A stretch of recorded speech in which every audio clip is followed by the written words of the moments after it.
Good morning students. Chapter 6 मेरी बीमारी श्यामा ने ली पार्ट 2।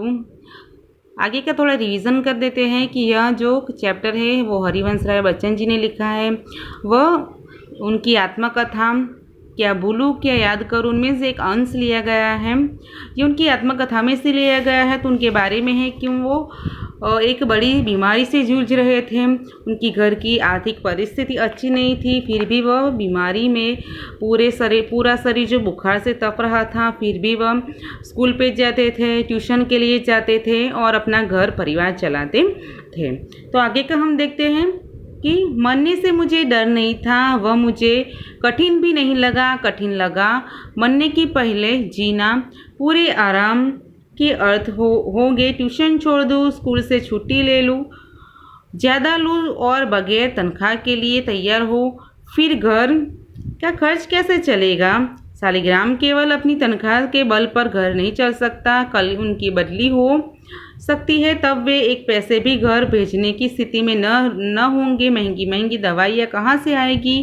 किताबों से आमदनी अनियमित अनिश्चित है, कर्ज भी अदा करने को कम नहीं है।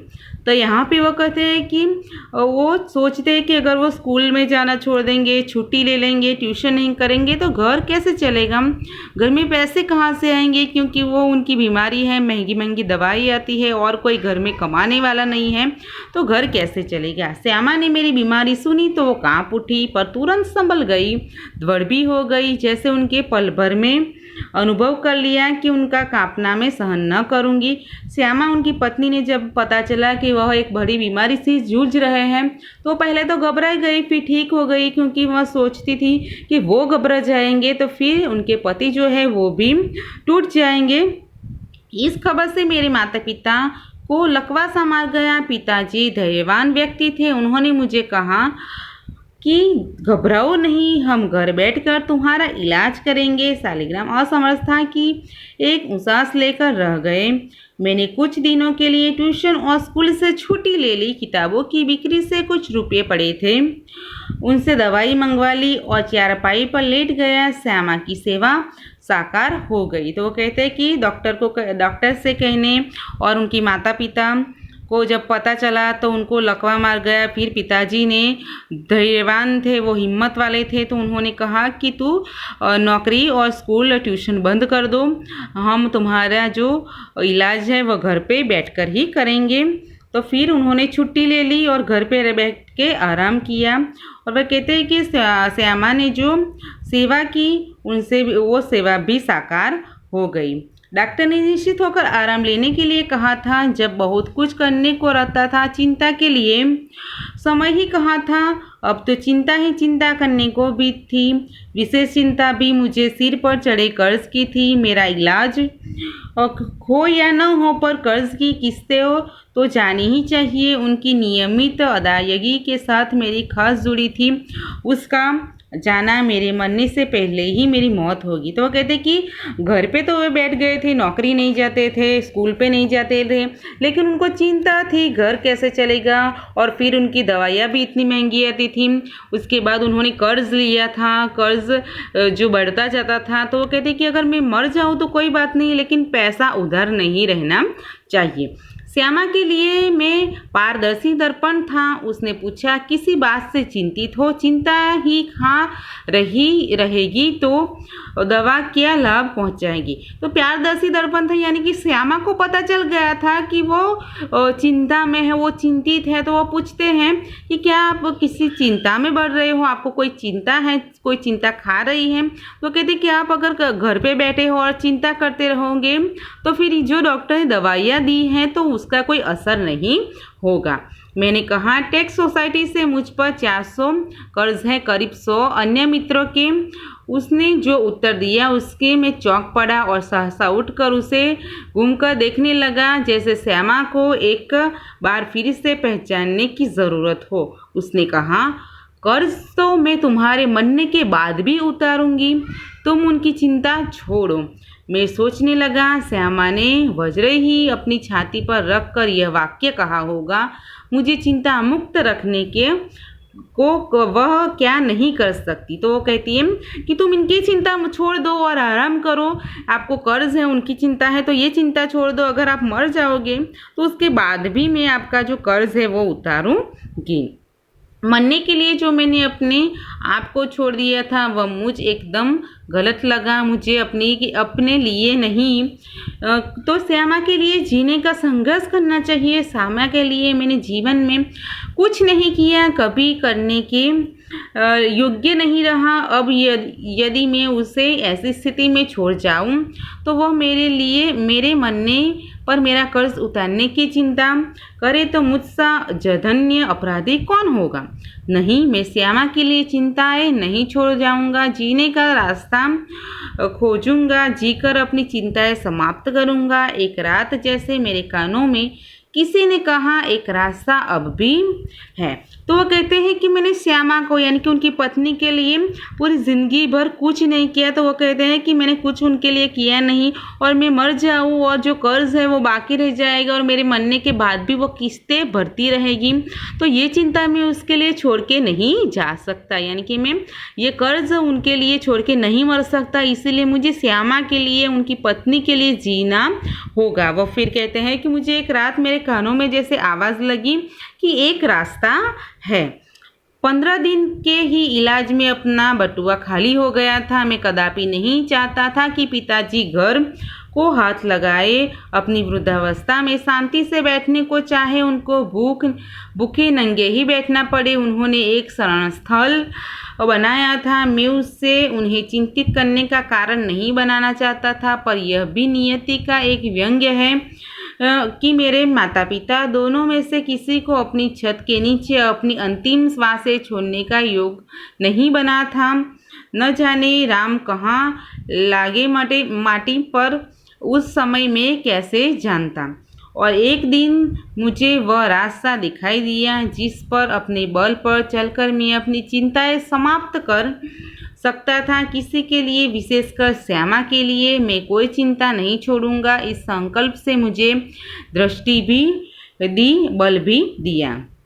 मैंने डॉक्टर बीके मुखर्जी के पास जाकर कहा, डॉक्टर साहब, आपका इलाज बहुत महंगा है, मेरे पास आपके इलाज के लिए पैसे नहीं है। तो इससे पूर्व कि मैं कुछ और कहूँ या पूछूं, उन्होंने अपने बदनाम मुफट स्वभाव से मुझे कहा, पैसे नहीं हैं तो जाओ मरो। तो जब हरिवंश राय बच्चन जी डॉक्टर से जाके बोलते हैं कि डॉक्टर साहब, आपका इलाज महंगा है, आपकी दवाइयाँ महंगा है और मेरे पास पैसे नहीं हैं। तो पहले से ही डॉक्टर मुखर्जी थे वो मुंह पर थे, यानी कि गुस्से वाले थे, जो भी था वो मुंह पे कह देते थे। तो कहते कि अगर पैसे नहीं हैं तो जाके मरो। तो आगे बच्चन जी कहते कि मुझे जीवन में चुनौतियों से बल मिलता था। यदि वे मुझसे 100 बरस जीने के आशीर्वाद भी दे देते तो शायद जीने के लिए संघर्ष करना या मुझसे इतना बल ना आता जितना मैंने उनके जाओ मरो शब्द से संचित किए।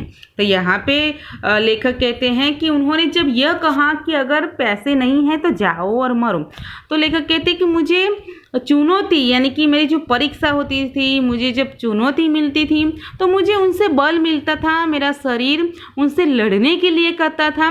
तो उन्होंने जब ऐसा मुझे बोला कि जाओ और मरो, तो मेरा शरीर एकदम लड़ने लगा, मेरे में शक्ति आ गई, मेरे में ताकत आ गई।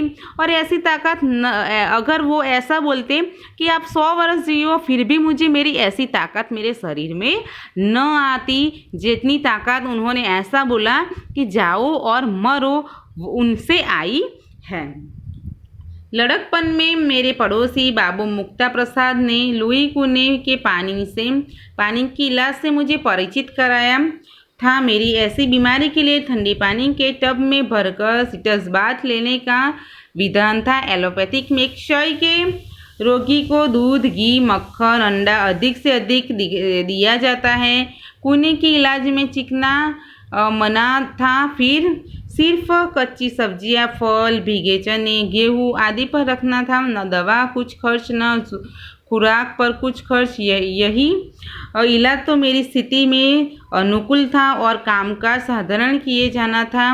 मैंने बीके मुखर्जी का नुस्खा फाड़ डाला और कुएं के अनुसार सिट्रस बाथ आरंभ किया। तदनुसार खुराक आदि रखी। तो वो कहते हैं कि फिर उन्होंने जो बीके मुखर्जी की महंगी दवाई थी वो छोड़ दी और उन्होंने आयुर्वेदिक दवाई की तरफ मुड़े। वह आयुर्वेदिक की तरह घर बैठकर कच्ची सब्जियां, फल, गेहूं आदि पर उन्होंने खाना शुरू किया और वह दवाई शुरू की। स्कूल भी जाने लगा, केवल रात वाली ट्यूशन छोड़ दी। उसका मुआवजा एक तरह से किताबों की बिक्री से मिल जाता था। श्यामा ने मेरे विरोध न किया। जीवन भर में जिस रास्ते पर चला उसे स्वधित पंथा कहा और मेरे पीछे चली। मेरे स्नान, चिकित्सा के संबंध में भी वह दिन प्रतिदिन अपनी सेवा सहयोग देती रही। सबसे अधिक अपनी इच्छा बल से उन्होंने मुझे अपने रास्ते पर न ठहरने दिया, न पीछे फिरने दिया। राह पकड़कर तू एक चला चल पा जाएगा मधुशाला। लेकिन अपनी अडिग इच्छा बल से उसने जो सबसे बड़ा सहयोग दिया और जो सबसे बड़ा चमत्कार किया वह यह था कि जितने दिन मेरा इलाज चलता रहा, अपने सारे रोग को जैसे कील दिया और कभी एक उंगली दुखने की भी शिकायत न की। शायद इसके प्रति इस निश्चिंतता से ने मुझे अपने रोग से लड़ने का जितना बल दिया उतना ही किसी चीज़ ने नहीं। इस आत्मनियंत्रण, आत्मनिग्रह, इच्छा बल, हठ योग की समझ में नहीं आता। उसे क्या नाम दूँ? बड़ी महंगी कीमत उसे चुकानी पड़ी। अपने क्षय ज्वर से पूर्णतः मुक्त हो जिस दिन मैंने सामान्य भोजन किया 15 अप्रैल 1936 को, ठीक उसी दिन वह चारपाई पर गिरी और फिर न उठी। 200 दिन बराबर रोग शैय्या पर पड़े रहने के बाद 17 नवंबर 1936 को उन्होंने अपना शरीर छोड़ दिया। तो यहाँ पे लेखक अपना दुख व्यक्त करते हैं। वह कहते हैं कि उन्होंने जब आयुर्वेदिक दवाई अपनाई, उनसे उनकी जो रोग थी, क्षय की बीमारी थी, टीबी की बीमारी थी, वह मिटाने के लिए उन्होंने सोचा। तो उनकी पत्नी जो थी श्यामा, उन्होंने भी उनको साथ दिया। उनको आयुर्वेदिक दवाओं में अलग अलग पान पत्ते के पानी से नहाना होता था। तो उनकी पत्नी उनका पूरा सहयोग देती थी, उनकी सेवा करती थी और दिन रात वो लगी रहती थी। लेखक कहते थे कि जब तक उनकी दवाइयाँ चलती रही, आयुर्वेदिक दवाइयाँ चलती रही, तब तक श्यामा ने एक दिन भी ऐसा ना बोला कि मुझे ये दुखता है, मुझे वह दुखता है। उन्होंने ऐसा भी ना बोला कि मुझे एक उंगली भी दुखती है। तो लेखक कहते हैं कि फिर एक दिन लेखक अच्छे हो गए, ठीक हो गए। तो वो कौन सा दिन था? वह कहते हैं कि वो सामान्य तरह से अच्छे होकर भोजन किया। वो 15 अप्रैल थी 1936 में, वह उनको अच्छा हो गया। उसी दिन से श्यामा जो थी उनकी पत्नी, वह बीमार हो गई और वह बीमार होने के बाद वह चारपाई पर लेट गई। और लेखक बड़े दुख से कहते हैं कि 216 दिन तक, डेज तक वह बीमार रही। लेखक तो ठीक हो गए, अच्छे हो गए, लेकिन उनकी पत्नी अच्छी नहीं हुई और लास्ट में एंड में 17 नवंबर 1936 में उन्होंने अपना अंतिम दिन लिया और उन्होंने शरीर छोड़ दिया, यानी कि वो मर गई। श्यामा के और अपने विवाहित जीवन के अंतिम 18 महीनों में मुझे और उसे दोनों को मौत के साथ संघर्ष करना पड़ा। मेरे संघर्ष में श्यामा ने अपनी इतनी आंतरिक मंगल कामना दी, इतना सहयोग दिया, इतनी अपनी सेवाएं दी, इतना अपने को दिया, इतना अपनी और से मुझे चिंता विमुक्त रखा है कि उस संघर्ष में विजय हुआ। पर उससे संघर्ष में बहुत मैंने अपनी शुभकामना दी, बहुत सहयोग दिया, बहुत सेवा दी, बहुत अपने को दिया और वह पराजित हो गई। संभवतः एक मोर्चे की कमज़ोर